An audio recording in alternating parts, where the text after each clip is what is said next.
Dr. Peter Glidden, your steadfast advocate for health. Thanks so much for showing up. This is January 15th episode 2019 of the Dr. Glidden Show, the show which brings to you information concerning science-based, clinically verified, once more for effect, science-based, clinically verified naturopathic medical therapeutics. The same therapeutics that conventional medical doctors have been telling you are quack medicine for the last 100 years.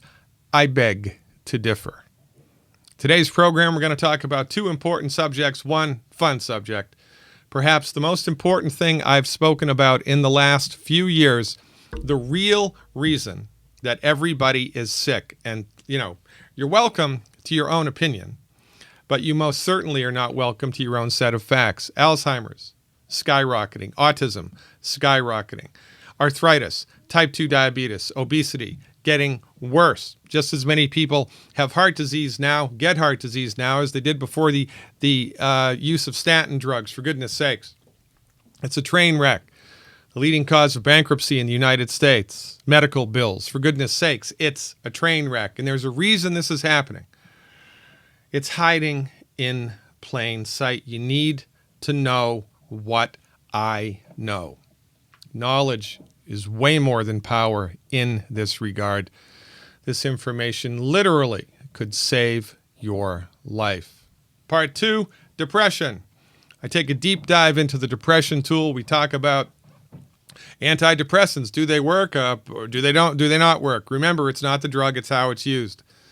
Thank God for insulin. Thank God for Novocaine, right? I can prescribe drugs as a naturopathic doctor. Did you know that? We're not against pharmaceuticals.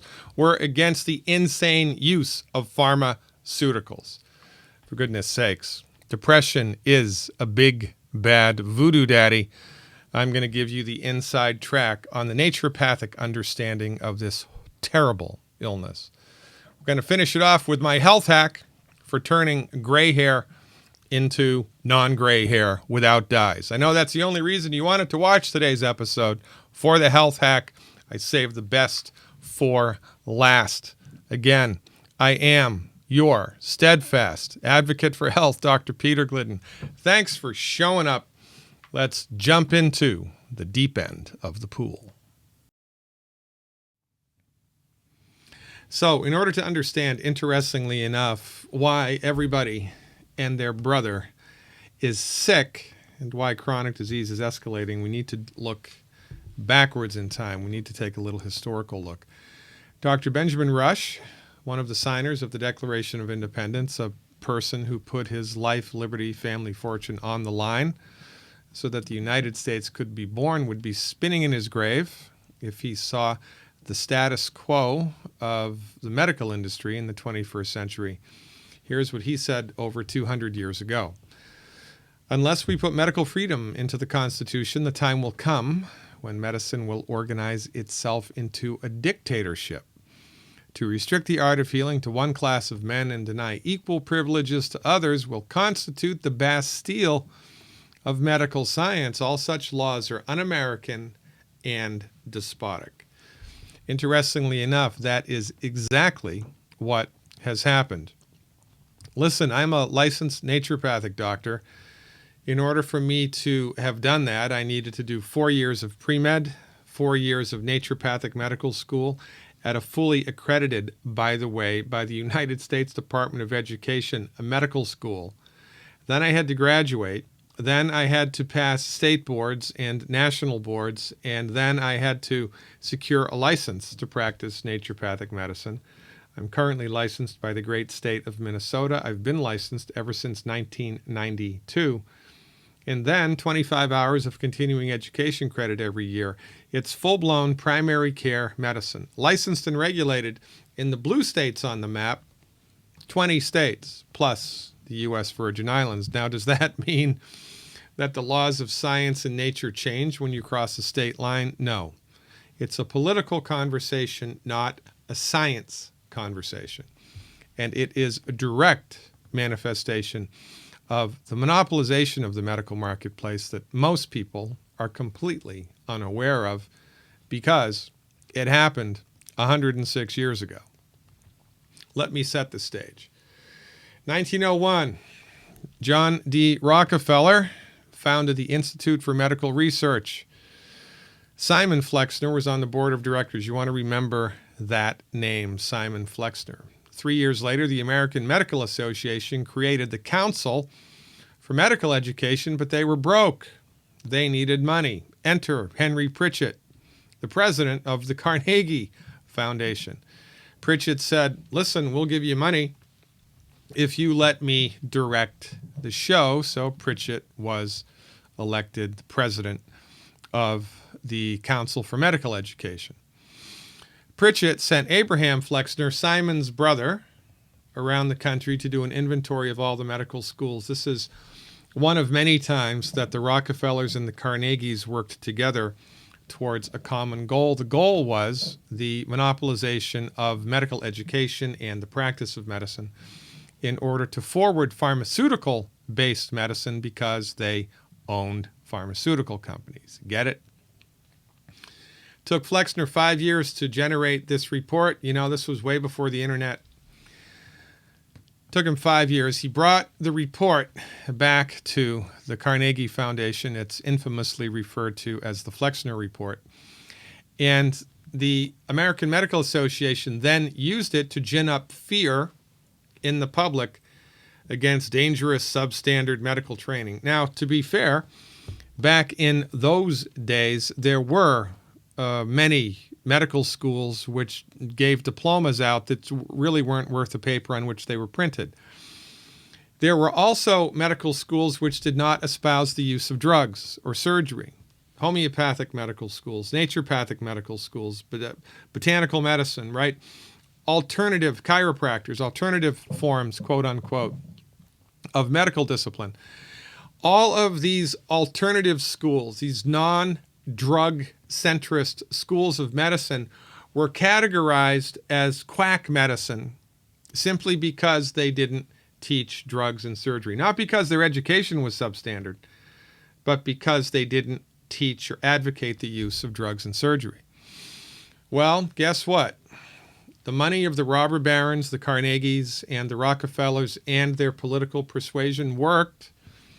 The American Medical Association in 1912 was successful in lobbying Congress to make the American Medical Association the exclusive arbiters of who could and who couldn't call themselves a doctor. The American Medical Association and the MDs effectively kicked every other doctor off of the bus of medicine. And we've been inside of that monopoly for 106 years now. Here's the gang of three that was responsible for this. John D. Rockefeller in the upper left-hand corner, Henry Pritchett in the middle, and Abraham Flexner in the lower right-hand corner. Now, the monopolization had almost immediate fallout. A good book to read to bring yourself up to speed on this, if it interests you, Rockefeller Medicine Men, Medicine and Capitalism in America by E. Richard Brown. The book is out of print. Good luck finding a copy. Before the Flexner Report, before the AMA shenanigans, before the hostile takeover of medicine by the AMA, there were 22 homeopathic medical schools, 100 homeopathic hospitals, over 1,000 homeopathic pharmacies. And these medical schools were in mainstream academic institutions, places like Stanford, Boston University, New York Medical College. They all taught homeopathy. 8 years after the Flexner Report, they all closed because they couldn't compete. Well, number one. Number two, they were considered illegal. This was the beginning of the end. Like the fella said, it's good to be the king. So when you exist in a self-regulating, self-policing monopoly, which the medical doctors have since 1912, you can get away with all kinds of things. In 1984, in a landmark case, Wilkes versus the AMA, the American Medical Association was found guilty in federal court of promoting a 10-year slander campaign against the chiropractors. Oh, those chiropractors, they're quacks. They'll hurt you. It was all lies. Guilty in federal court. The American Medical Association, nobody went to jail. They were ordered to pay the chiropractors $25 million, which was a drop in the bucket to the American Medical Association. Again, it's good to be the king. Now, this monopoly has existed for longer than, people are alive now. 1912. There's nobody that's alive now that was born before 1912. So we have grown up, this culture, these generations, the last couple of generations have grown up inside of this medical monopoly. And it's hiding in plain sight. People don't even know that it's a monopoly. All they know is that the MDs are everywhere all the time. The only medicine practiced in their hospital, MD medicine. The only medicine their insurance pays for, by and large, MD medicine. The only medicine universities do research on, MD medicine. The only medicine they make TV shows about, MD medicine. So therefore, people incorrectly assume that the MDs are better than everybody else because the MDs are everywhere all the time. And they forget that the only reason that the MDs are in first place is because they legislated themselves there. It was a hostile takeover of medicine. They kicked everybody else off the bus, and they've made it very difficult politically for all other medical professions to survive. In point of fact, it may surprise you to understand that nobody practices medicine. Nobody practices medicine. Medicine is like dogs. There's a lot of different types of dogs. They're all good for different things. A lot of different types of medicine. They're all good for different things. Bloodhounds are good for finding people in the wilderness. Labrador retrievers, good for hunting. Duck hunting, pheasant hunting, right? Chihuahuas. Well, I have no idea what they're good for. Now listen, I do not want the Chihuahua Association of North America writing me letters. It was a joke. But I can guarantee you, even though I don't know what Chihuahuas are good for, if you take a Chihuahua duck hunting, you're coming back empty-handed. Wrong dog for the hunt. Well, as it turns out, it's exactly the same in medicine. If you boil the greater umbrella of medical disciplines down, you get two basic, separate, and distinct camps. Like in politics, we've got Democrats, Republicans here in the U.S., conservatives and liberals. Well, in medicine, we have the reductionists, people who practice reductionistic medicine, and those are the MDs, and the osteopaths. The MDs, it may interest you to know, practice allopathic medicine.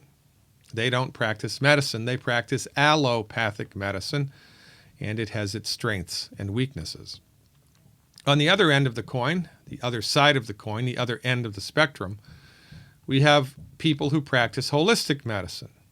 And this is every other medical discipline in the world besides the allopaths and the osteopaths, the naturopaths, my profession, the homeopaths, acupuncture, Chinese medicine, Ayurvedic practitioners, chiropractors, herbalists, etc., etc., etc.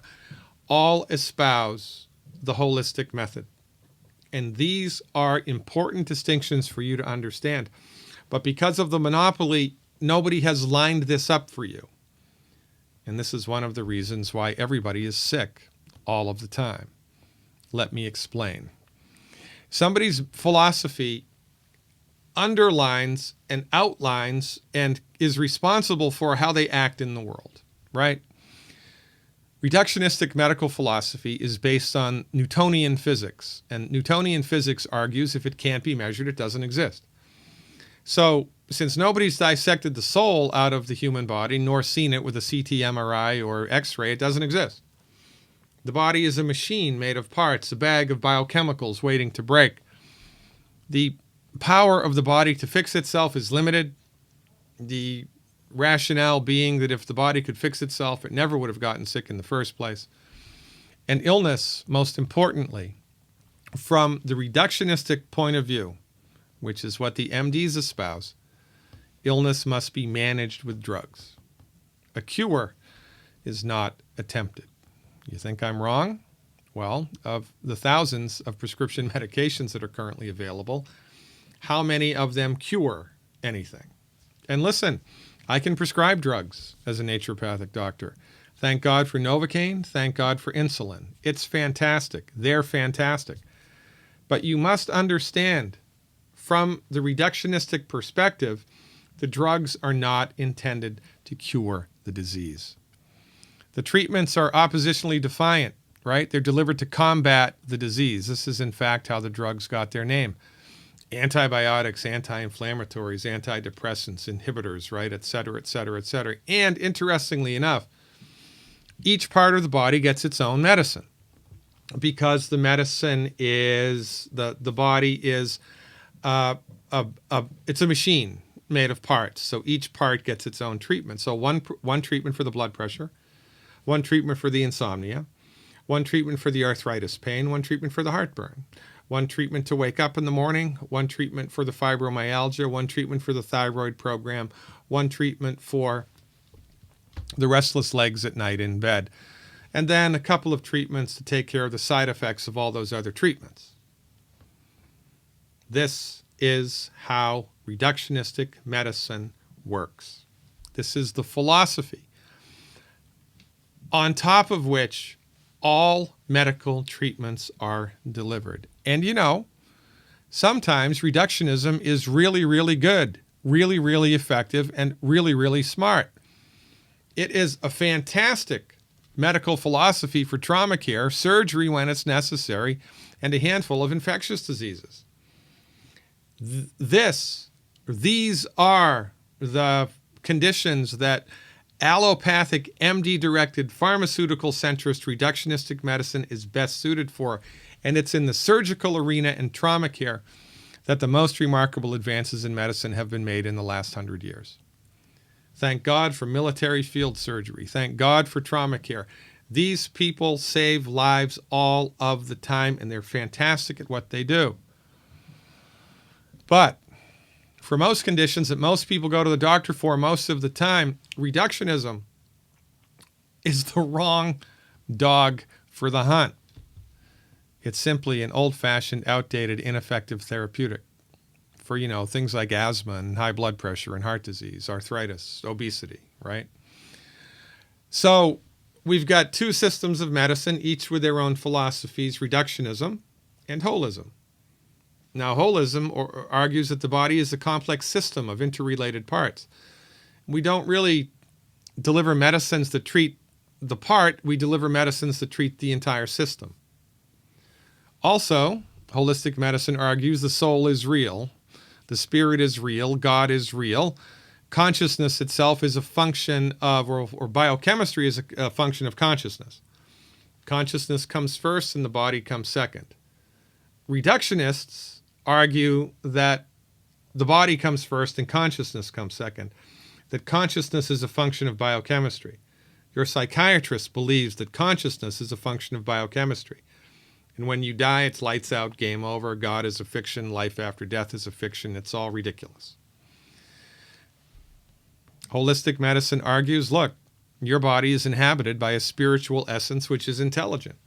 And it is the intelligence of your indwelling spirit which makes everything work in the body. Your body is so smart it grew itself, all by itself, from a single cell into you. And it's managing millions of biochemical processes right now, all of which are beyond your conscious control. Medical doctors say it's just biochemistry and an evolutionary fiat. We don't really know how it works. It was a lightning bolt passing over a swamp. That's what started life. Holistic doctors argue God is real, the spirit is real, it's inside the body, and that's what's running the show. And most importantly, holistic doctors are trained, whatever their discipline, to develop and deliver treatments which support and promote the human body's built-in, God-given ability to fix itself.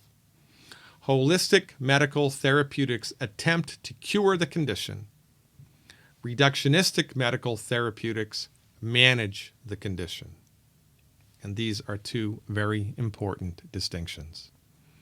For example, let's say you were a pirate. Dar, me matey, you're a pirate, and you had the scurvy. Dar, scurvy. Horrible disease. Your bones rot, your teeth fall out, your skin has open sores. It's a slow, horrible, painful death. It's caused by not enough vitamin C. But if you did not know that it was caused by vitamin C, or if your doctor did not know that it was a vitamin C deficiency, You go to the doctor, you get antibiotics and anti-inflammatories and bandages and treatments to help the bones, all of which would ultimately fail. Your symptoms would be mitigated a little bit, but nothing would get cured, and ultimately you'd die from scurvy. When all you needed to do was give vitamin C and the scurvy goes away. This concept of the relationship between nutrients and chronic disease is what my profession specializes in, excels in, and this is the skill set that we bring to the table. However, because I'm only licensed and regulated in 20 states, and because most people don't even know how to pronounce naturopathy, and because the American Medical Association has been telling everybody that myself and my colleagues and everybody else who's not an MD is a quack with back of the bus, dangerous treatments, people have no operative idea whatsoever about the skill set that we bring to the table. So, while the medical doctors practicing reductionism are in charge, heart disease rates remain unchanged. Now, more people are surviving from heart attacks because of trauma care, which is really great, but just as many people get heart disease now as they did before statin drugs, for instance, were introduced to the marketplace. Obesity is out of control. It's a big problem. Get it? A third of American adults, a third of children are obese, not just overweight, obese. Arthritis is not getting any better. Alzheimer's is not getting any better. Autism is skyrocketing. Heartburn, for goodness sakes. Now listen, this is about perspective. Your medical doctor, a practicing allopathic, reductionistic, pharmaceutical centrist medicine, may be the nicest person God ever created. But because they practice allopathic reductionism, they have no idea what causes heartburn. No idea how to cure heartburn, or arthritis, or heart disease, or obesity, or quite frankly, anything. Now they can manage it with the little purple pill. They can manage heartburn, but they can't cure it. Now, how successful do you think the profession that doesn't even know how to cure heartburn is going to be at coming up with a curative treatment for cancer? Did I hear you say not? Well, that's absolutely correct. I've done a separate and distinct webinar here on all of these illnesses, different distinct webinars on all of these illnesses. You can gain access to them at my website, glidden.healthcare. Oh, and by the way, interestingly enough, the leading cause of death in the United States, wait for it, prescription medications. Well, conventional MD treatments. The leading cause of death, treatments delivered by allopathically trained doctors. The leading cause of death. It's also, interestingly, the leading cause of bankruptcy. Why is it so expensive? Because it doesn't work. Allopathic medicine is the wrong dog for the hunt for chronic disease. It's the perfect dog for the hunt for trauma care, surgery when it's necessary, and a handful of infectious diseases. But for everything else, it's an outdated, old-fashioned, inadequate, ineffective, expensive, dangerous therapeutic philosophy. And now when you combine this with the lack of a free medical market, everybody is sick and getting sicker because they have access to the wrong type of medicine.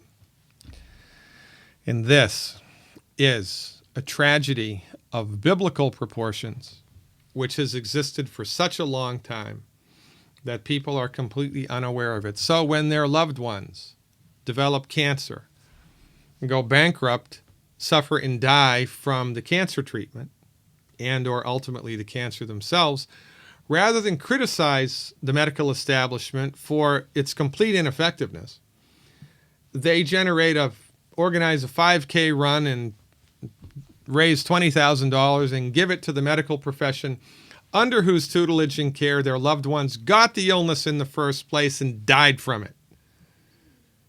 Because most people do not know that science-based, clinically verified, licensed and regulated alternatives to allopathic reductionism exists right now, today. Most people don't even know what allopathic reductionism is. More's the pity. So now we're going to talk about depression because I promised you we would. Again, I've done a number of health tutorials on many different subjects, depression included. If you like what I have to say here, you can go to my website and buy a subscription that gives you access to my full library of video tutorials, which outline what naturopathic doctors think, specifically what I and a handful of my colleagues think are the operative causes here and what we do to support and promote the body's ability to get on the other side of them. Knowledge that you're not going to get anywhere else. Glidden Healthcare. Glidden.healthcare. The sad statistics, pun intended. A lot of people, 18.8 million Americans, these are old data, closer to 20 now, if not more. 10% of the U.S. population, 2 times as many women as men. Middle-aged women, 25 to 44, the most affected. 50 years ago, the average age of a diagnosis of depression was 29. Today, it's 15 years of age. Another failure of conventional medicine. While the MDs have been in exclusive control over the development and the delivery of medicine, there's more and more depression. Oh, it must be genetic. You think Harvard University is a good source of information? I do.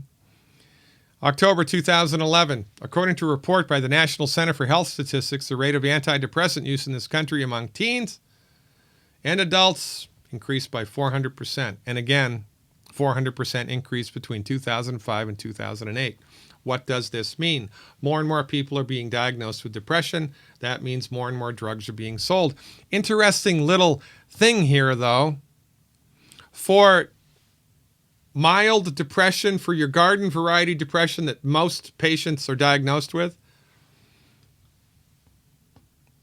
antidepressants don't work. Well, that's the next slide. I got ahead of myself.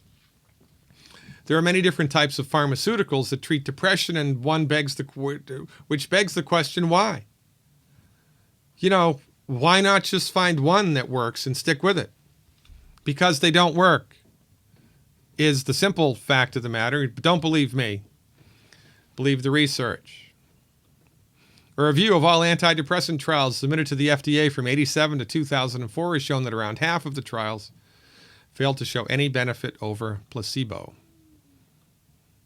A meta-analysis done in the US, the UK, and Canada, published in 2008, showed the same thing. The difference in efficacy between antidepressants and placebo was minimal. Antidepressants are effective for people who have extreme depression. For most people with garden variety depression, antidepressants are not any more effective than placebo. Which begs the question, is it peace or is it Prozac? 16 years ago, against depression, a sugar pill is hard to beat. A new analysis found that in the majority of trials conducted by drug companies, sugar pills have done as well or better than antidepressants. And I'm the quack. I wrote about this extensively in my book, Everybody is Sick and I Know Why. There's an interesting thing that happened with the nutraceutical, the nutritional supplement L-tryptophan. L-tryptophan is very effective at treating depression in people. It's very effective. But when Prozac was developed, the Food and Drug Administration made L-tryptophan a prescriptive item. You could no longer get L-tryptophan over the counter. They dreamed up some cockamamie idea why L-tryptophan was bad for you. And the real reason was that they didn't want people having access to tryptophan because that would make them buy less Prozac. Dean Manders wrote an extensive article about this, which he was kind enough to allow me to reproduce in my book, Everybody is Sick and I Know Why, available on Amazon as an ebook or a paperback. Get it. Educate yourself. Knowledge is power. You have been played. And remember, it's not the drug, it's how it's used. Thank God for Novocaine and insulin. For goodness sakes. But you know, enough is enough. Oh, I almost forgot. Not only are placebo as effective or better than antidepressants, but again, in 2004, the FDA had issued a black box warning on all antidepressants, indicating that they were associated with an increased risk of suicide in teenagers. Now, what does this mean? Well, it means that the pharmaceutical industry has no soul, number one. Number two, that they are so wedded to the reductionistic model that even when their treatments kill people, they don't care. And their arrogance and hubris is so overpowering that they will not revisit their philosophical orientation. It can't be their fault. So your child now is depressed through no fault of their own. They go to the only medicine that's available because of the monopoly. The medical doctor prescribes an antidepressant. The antidepressant, which doesn't work any better than placebo, causes the child to have suicidal thoughts. They go into the backyard and hang themselves or shoot themselves in the head. And again, I'm the quack. Wrong dog for the hunt. Now, I talk about this, about what to do at length in my webinar. But the first considerations, if you have, if you think you're depressed or you know you're depressed, you've been diagnosed with depression, the first things to consider are it's a blood sugar metabolism problem, it's a blood sugar metabolism problem, or it's a blood sugar metabolism problem. There are many things that can be associated here with depression: an underactive thyroid, a food allergy, a problem with your hypothalamus adrenal axis, right? There are a number of things. But there's a saying in medicine: when you hear hoofbeats, you think about horses. Before you think about zebras, you think about common things rather than arcane things that cause problems. Blood sugar, blood sugar, blood sugar. Check my webinar out. I tell you exactly what to do to figure this out and what to give your body to support and promote its God-given ability, for goodness sakes, to have healthy brain chemistry. All right, I know you really watched this just for the health hack. Let's be honest. Here it is. Here it comes. My health hack, my first health hack of 2019. I thought we'd start at the top. How to ungray your hair without the use of dyes. Wow, wouldn't that be great? Well, I'm here to tell you that it's possible to do this. Is this treatment 100% effective 100% of the time? No, it's not. I do not guarantee the results here. I've seen it do remarkable things. I've seen it turn gray hair red again. I've seen it turn white hair black again. I've also seen it, work a little bit. Here's what you do. Get your pens out. Get ready for the screenshot. EiffelHealth.com is a big supporter of this program. Go to EiffelHealth.com for all your nutritional supplement needs. Pick up 1 bottle of plant-derived minerals. Well, you're going to need 3 bottles, actually, but just get 1 to start. Do this for 4 weeks, right, before you go crazy. 1 bottle of plant-derived minerals, 1 bottle of Ultimate Selenium. You can get both at EiffelHealth.com. Here's what you do. Once a day after you've washed your hair and rinsed your hair and your hair is wet, you mix 1 cap full of the plant-derived minerals, it's a liquid, with 1 capsule of the Ultimate Selenium, and it's a gel cap. So you grab it by each end, pull it apart, and dump the vitamin powder, the mineral powder, into the plant-derived minerals, mix it up, and then put it on your hair. Right? And don't rinse it off, just massage it into your scalp and your hair and leave it there. And do that after you wash your hair. Every time after you wash your hair, do that. Now, the recommendation here is to do this for 3 months, but most people start to see a noticeable change after 4 weeks. So, check it out. How to support and promote your body's built-in ability to have healthy pigment. Your body needs nutrients, and it also needs antioxidants from our point of view. This hasn't been proven. This isn't a guaranteed therapeutic, but it beats a poke in the eye with a sharp stick, and I think it's worth experimenting with. I am, and always will be, God willing and the creek don't rise, your steadfast advocate for health, Dr. Peter Glidden. Thanks for hanging out with me. Hope you learned a thing or two. This is the Dr. Glidden Show. God willing and the creek don't rise. I'll see you next time. Live long and prosper.